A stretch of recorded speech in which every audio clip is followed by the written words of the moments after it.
Stryker at the 50. Foxicon's coming out after it. Party for one late Foxicon. Foxicon's got up to win it from Sirene, Stryker, and a photo for third part.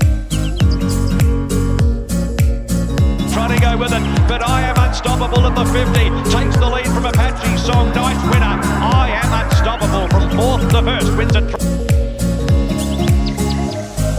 And Mankay late, but it's White Marlin remains undefeated. And a Melbourne Cup journey starts here. White Marlin wins it by 2 lengths.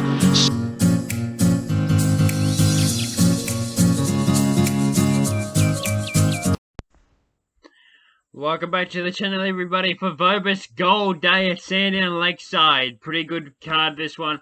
Quite keen on quite a few of them here, and I'm pretty confident I'll be taking a good amount of winners home from this card.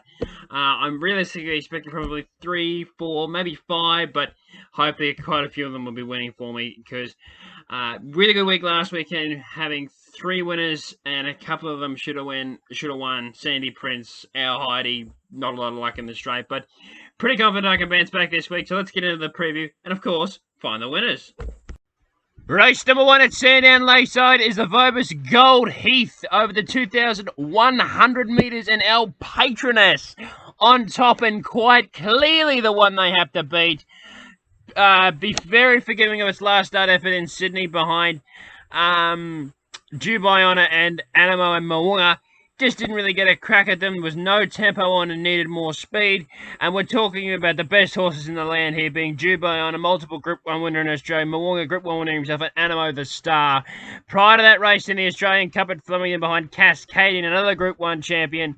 And I think going to the 2,100 metres wet ground, the weakest race that's contested this campaign, probably in a long time, our Patroness ought to be bolting in here. From Beltoro for second, clearly the main danger is in good form. Will John, the roughie that I think will handle the wet ground. H. D'Amico coming over from South Australia for Brian Cosamanas. But our Patroness on top in the Vobis Gold Heath, 35 to win. I'm very confident. Race number 2 at Sandown is the Vobis Gold Distaff for the fillies and mares over the 1,400 metres, and I'm with Megamea on top for Luke Oliver and Ben Allen reuniting with this horse, and I think can win here. Second up, ran first up over the unsuitable trip of 1,100 down the straight, ran really well, gets onto its favourite soft track, gets to Sandown Lakeside, and gets to its preferred distance of 1,400 metres, and I all think it leads to this horse winning.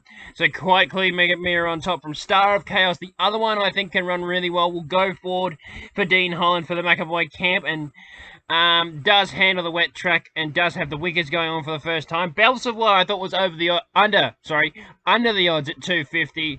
Luke Nolan rides, but yeah, under the odds for mine at 250. And Good and Proper in for a big campaign, just a wet track to query. But Megamea on top in the Vobis Gold Distaff. I think it's the one to beat. Race number 3 at Sandown Lakeside is the Vobis Gold Dash over the 1,200 metres in iron with She Dances on top. Quite clearly the one they have to beat. Racing really well this campaign. Comes through stronger races than its opposition. Though it's deep in its campaign, I think it'll win here for Peter Mooney and Linda Meach. 4 from 8, a very exciting filly. And Linda Meach is the one to be riding it from the wide draw. Takes it straight to the front of the field, kicks away, bolts in. Simple as that. Shalaman, I thought was the one that was over the odds and could take a bit of beating here from Matt Laurie and Reese McLeod, but now out and Price don't like that chances now. Fission, really think that this horse can run well, but only first up. And El Padrino first up as well. But She Dances, fit, in form, goes forward. Meach on, 1 to beat, 40 to win.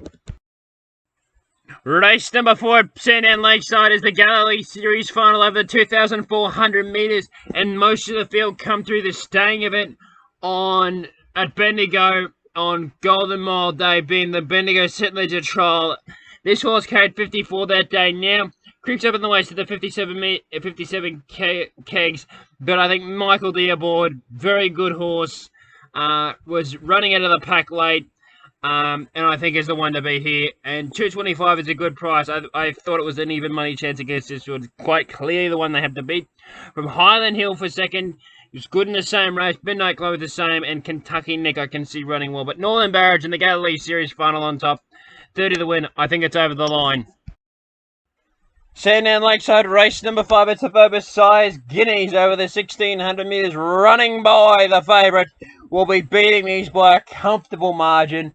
The one to beat for mine, Benny Allen in the saddle. For Kieran Murray and David Eustace contested some good races in its career, being the Crockett.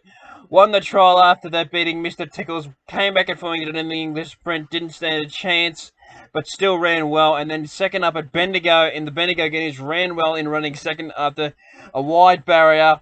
And the little imposter weight, but still carries the 56 here. Ben Allen sticks and draws a lot better, and barrier number 7, I think, is tuned right up for this and is clearly the one to beat. Then we go to the obvious other form reference in the Valley. Coming through them is Belle.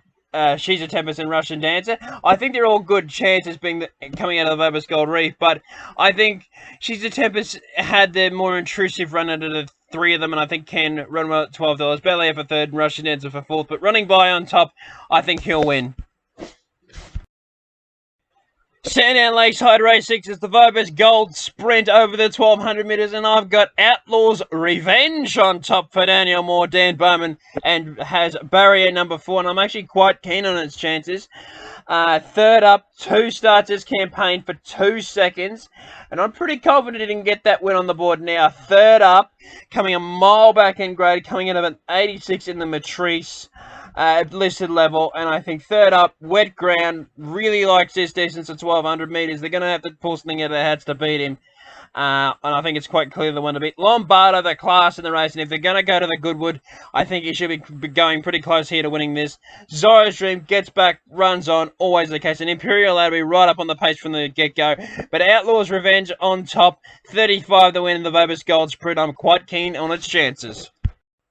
Race number 7 at Sandown Lakeside is the Vobis Gold Showdown for the 2-year-olds, and I'm with Shesallshenanigans. Coming back off a last start trot-in account at Bendigo, Linda Meach retains right from a really good draw in barrier number 5. I think she'll take it straight to the front and they won't catch it. And at $3, it's a good price to find out. And I think it's clearly the one to beat. 2 from 4 with a 3rd. Been outstanding in form this campaign, and I think it's the one to beat, and I think we'll be winning from Critique for 2nd. The Gay Waterhouse, Adrian Bott, stable bring itself, Mickey D to ride, but has the wide drum barrier number 9. Elphinstone comes out of the Shesallshenanigans race and running 4th, and I think it was a good run that day, but it has to improve. And Butch Cassidy could be the real X factor in this race. Comes out of the Sires last weekend. I don't think it handled the track up in Sydney, but look, we'll have to wait and see. You have to wait to see what happens, but Shesallshenanigans on top for Linda Meach in the showdown. Sandown Lakeside Race 8 is the Vobis Gold Mile over the 1600 metres, and it's a 2-horse race, Pinstripe versus Sosibon. But I'm with Pinstripe here. Ran 3rd at Flemington with a really good run. 4th last week after a leg knock. Didn't handle the track, seemed like. Slightly firmer surface here. Probably dries out during the day, I'm hoping, if they don't get any rain during the car. Ben Allen with the 60 kilos. Goes up 6 kilos from last start, but comes back in grade, I think, and will handle the wet track. And I'm pretty keen on its chances here. And at $3.30 is a good price from Sosibon. What an old war horse he is. Just the career for mine on the soft track, but I think he can still run well for Jai McNeilin. Did run well in the, and exclusively been racing on good tracks, now onto a soft track for Sosibon. Vol 10 for 3rd, and Mahamadeus is a big price in this, and I still think he can run well for Nick Ryan and Reese McLeod. But Pinstripe on top on the Vobis Gold Mile, 20 the win. Sandown Lakeside Race number 9 is a benchmark 78 over the 1400 metres, and I think Woesford can score here. Pretty keen on its chances to be, and I think it's the one to beat. And like I said, it's got good form, coming out of some pretty good races behind some good horses.